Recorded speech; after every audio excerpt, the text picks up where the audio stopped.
오늘도 이런 새벽 주님의 음성을 사모하며 나오신 여러분 축복하고 환영합니다. 오늘 우리가 읽고 묵상할 성경은요, 여호수아 1장에서 3장까지입니다. 이 장들은 모세 뒤를 이은 여호수아가 하나님의 약속과 명령을 붙들고 백성을 준비시켜 마침내 요단을 건너 약속의 땅으로 들어가는 내용입니다. 광야 40년의 그 긴 시간이 지나가고요, 이제 백성은 약속의 땅을 눈앞에 두게 되었습니다. 지금 이스라엘은요, 이미 약속을 받은 상태이지만 아직 그 약속을 완전히 누리지 못한 상태이기도 합니다. 광야는 지나왔지만 가나안은 아직 들어가지 않았고요, 과거는 이미 끝났지만 미래는 아직 열리지 않은 그런 상황 가운데 있습니다. 그래서 여호수아 1장은요, 단순한 지도자 교체의 장면이 아니라 하나님의 백성이 새로운 시대로 들어가는 문턱에서 어떤 말씀을 들어야 하는지를 보여주고 있죠. 그래서 1절입니다. 여호와의 종 모세가 죽은 후에 여호와께서 모세의 수종자 눈의 아들 여호수아에게 말씀하여 이르시되, 여호수아 시작은요, 위대한 지도자 모세의 죽음으로 시작을 하죠. 모세는 단순한 지도자가 아니었습니다. 애굽에서 인도해 낸 사람이고 홍해를 건너게 한 사람이고 광야에서 하나님의 말씀을 전한 사람이었습니다. 근데요, 그 모세가 죽었습니다. 이것은 단순한 한 사람이 세상을 떠난 사건이 아니라 이스라엘 전체에게는 큰 상실이고 큰 충격이었죠. 이제 우리는 어떻게 해야 하나? 백성의 마음에는 여러 생각이 올라왔을 겁니다. 그때 하나님께서 여호수아에게 말씀을 하십니다.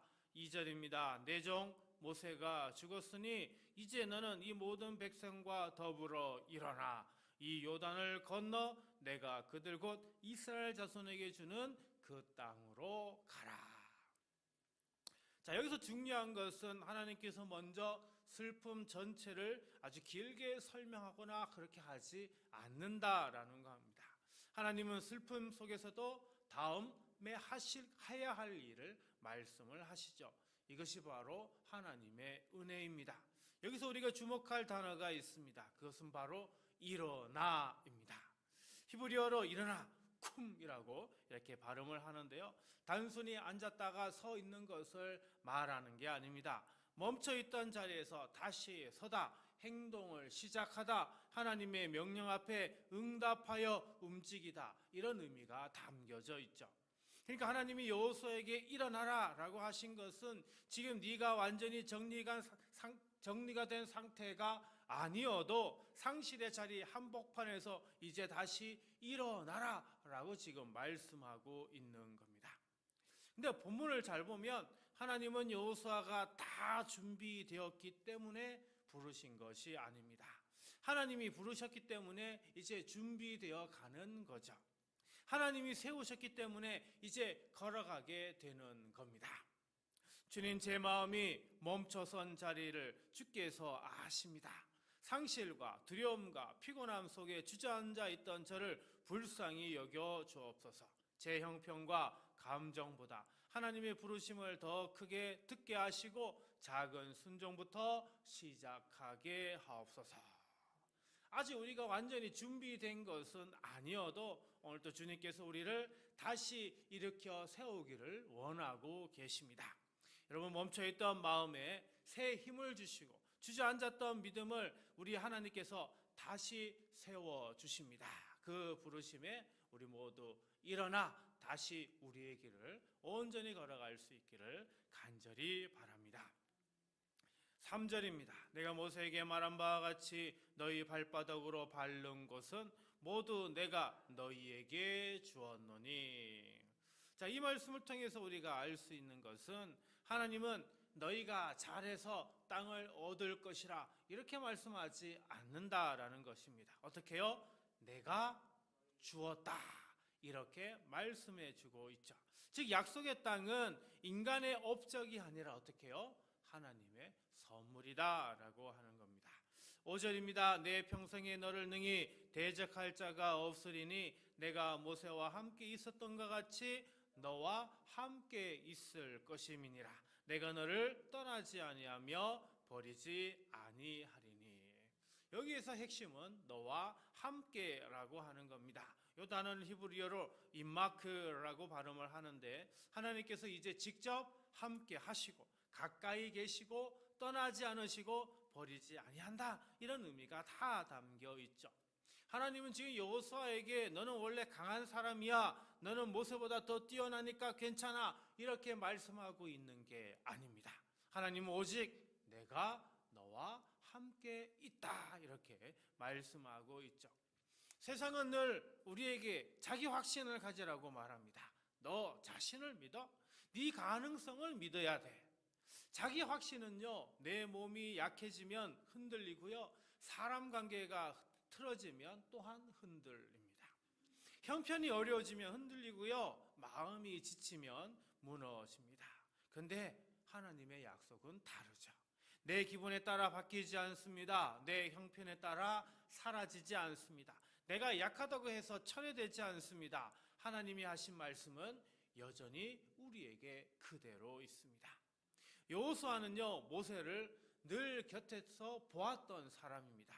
홍해를 가르시는 하나님을, 그리고 광야에서 만나를 주시는 하나님을, 반석에서 물을 내시는 하나님을, 모세를 끝까지 붙드시는 그 하나님을 여호수아는 그 옆에서 직접 다 보고 경험을 했죠.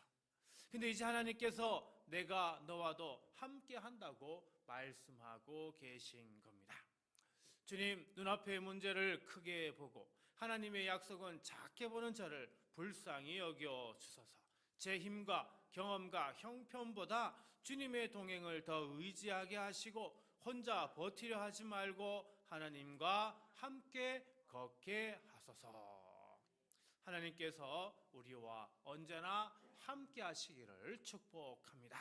오늘 하루도 하나님께서 우리를 붙드시고요, 낙심하지 않게 하시고 약속의 말씀으로 마음을 든든히 세워주시기를 간절히 기도드립니다. 사랑하는 성도 여러분, 6절하고요 7절하고요 9절에 반복해서 나오는 말씀이 있습니다. 그 단어는 강하고 담대하라입니다. 이 반복은 여호수아가 그만큼 두려운 자리에 지금 있다라고 하는 것을 의미하죠. 동시에 하나님께서 그만큼 분명하게 붙들어주고 계신다라고 하는 것을 또한 알려줍니다. 그리고 8절에서 하나님은 어떻게 담대해질 수 있는지도 함께 알려주십니다. 우리 8절 말씀 같이 읽도록 하겠습니다. 이 율법책을 내 입에서 떠나지 말게 하며 주야로 그것을 묵상하여 그 안에 기록된 대로 다 지켜 행하라. 그리하면 내 길이 평탄하게 될 것이며 내가 형통하리라. 아멘. 자, 여기서 핵심 단어는 바로 묵상이라고 하는 단어입니다. 또 빠졌네. 이 묵상이라고 하는 단어는 단순히 머릿속으로만 저희 생각하는 정도가 머릿속으로 조용히 생각하는 그런 정도가 아니라요, 중얼거리다, 되뇌다, 입술로 반복하다, 마음에 계속 품다, 이런 뜻이 있습니다. 그러니까 묵상은 성경을 한 번 읽고 좋은 말이라고 느끼는 데서 끝나는 게 아닙니다. 하나님의 말씀을 자꾸 되새기고 입으로 고백하고 마음에 붙들고 삶의 기준으로 삼는 것, 이게 바로 묵상이라고 하는 겁니다. 쉽게 말하면 묵상은 말씀을 내 안에 머물게 한다라고 하는 것이죠. 말씀이 내 생각을 정리하고요, 내 감정을 다스리고요, 내 선택을 이끌도록 두는 것을 말합니다. 왜 하나님은 여호수아에게 군사 전략보다 칼과 병력 이야기보다 먼저 말씀을 입에서 떠나지 않게 하라라고 하고 있는 걸까요? 마음이 무너지면 발걸음도 무거워집니다. 기준이 흔들리면 순종도 흔들립니다. 그래서 하나님은 여호와의 마음 중심이 어떻게 해요? 먼저 말씀을 심고 계시는 거죠. 사랑하는 성도 여러분, 우리도 마찬가지입니다. 안 될 거야. 너는 부족해. 이번에도 어려울 거야. 그만 포기해. 이런 소리들이 우리 마음을 아주 짓눌러 버립니다. 그런데 그때 성도가 붙들어야 할 것은 내 안의 소리가 아니라 하나님의 말씀입니다. 말씀이 내 마음을 다스려야 합니다. 말씀이 내 판단의 기준이 되어야 합니다. 힘들 때도 말씀, 결정할 때도 말씀, 두려울 때도 말씀, 유혹 앞에서도 말씀, 하루의 시작에도 말씀입니다. 주님, 저도 주의 말씀을 입에서 떠나지 않게 하시고 주야로 묵상하게 하소서. 말씀을 읽는 데서 그치지 않고 그 말씀대로 순종하며 살게 하시고 흔들리는 순간마다 하나님의 말씀으로 다시 마음을 세우게 하소서. 아멘. 오늘도 하나님의 말씀이 우리의 마음에 깊이 새겨지기를 바랍니다. 주께서 우리의 생각을 지켜주시고 말씀으로 우리의 마음을 든든히 세워주시며 오늘 하루도 우리를 형통의 바른 길로 인도해 주시기를 주님의 이름으로 간절히 축원드립니다. 기도하겠습니다. 우리 함께 기도하실 때 다음 세 가지를 놓고 우리 함께 기도하길 원합니다. 주님, 멈춰선 마음을 다시 일으켜 오늘 맡기신 사명 앞에 믿음으로 더욱 굳게 서게 하소서. 주님, 두려움보다 함께 하시는 약속을 굳게 붙들고 오늘 하루의 모든 길을 담대히 걷게 하소서. 주님, 주야로 말씀을 묵상하며 흔들리는 삶의 모든 자리에서도 끝까지 기쁨으로 순종하게 하소서. 아멘. 이 세 가지 기도 제목으로 우리 함께 기도하고요, 주기도문으로 마치도록 하겠습니다. 기도하겠습니다. 사랑과 은혜가 풍성하신 하나님 아버지, 오늘 또 새벽을 깨워 주의 전으로 주의 말씀 앞으로 나오게 하시니 감사합니다. 피곤한 몸을 이끌고 무거운 마음을 안고 여러 사정과 형편 속에서도 하나님을 먼저 찾게 하신 은혜를 감사합니다. 주님, 멈춰선 마음을 다시 일으켜 주옵소서. 여러 문제와 염려, 반복되는 피곤과 낙심 때문에 주저앉았던 심령들이 있다면 오늘 말씀으로 다시 세워 주옵소서. 지나간 실패에 매이지 않게 하시고 어제의 상처에 붙들리지 않게 하시며 오늘 맡기신 사명 앞에 다시 믿음으로 일어나게 하옵소서. 주님, 두려움보다 함께 하시는 약속을 더 크게 붙들게 하옵소서. 성도들 앞에 놓인 현실은 각기 다르지만 그 길마다 하나님이 함께 하신다는 사실을 분명히 믿게 하옵소서. 질병으로 염려하는 성도에게는 치료의 은혜를 주시고 생활의 무게를 지고 있는 성도에게는 공급하시는 손길을 베풀어 주옵소서. 관계로 마음 아픈 성도에게는 화해와 평안을 허락하시고 미래가 불안한 성도에게는 내가 너와 함께한다 하시는 주님의 음성이 더 분명히 들리게 하여 주옵소서. 혼자 버티는 삶이 아니라 주님과 함께 걷는 삶이 되게 하여 주옵소서. 주님, 주의 말씀을 주야로 묵상하는 복을 허락하여 주옵소서. 세상의 소리보다 말씀을 더 가까이 하게 하시고 염려를 되새기는 삶이 아니라 약속을 되새기는 삶이 되게 하여 주옵소서. 말씀이 생각을 다스리게 하시고 말씀이 감정을 붙들게 하시며 말씀이 오늘의 선택과 걸음을 바르게 인도하게 하여 주옵소서. 듣기만 하는 자가 아니라 지켜 행하는 자가 되게 하시고 가정에서도 교회에서도 삶으로 복음을 드러내는 성도들이 되게 하여 주옵소서. 하나님 아버지, 오늘 새벽에 나온 우리 모든 성도들의 가정과 자녀, 건강과 생업, 섬김과 기도의 제목 위에 은혜를 더하여 주옵소서. 연약한 자에게는 힘을 주시고 낙심한 자에게는 소망을 주시며 흔들리는 자에게는 말씀 위에 굳게 서는 담대함을 주옵소서. 오늘 하루도 주께서 친히 앞서가시고 붙드시고 인도하셔서 어디에 있든지 하나님의 함께하심을 누리게 하옵소서.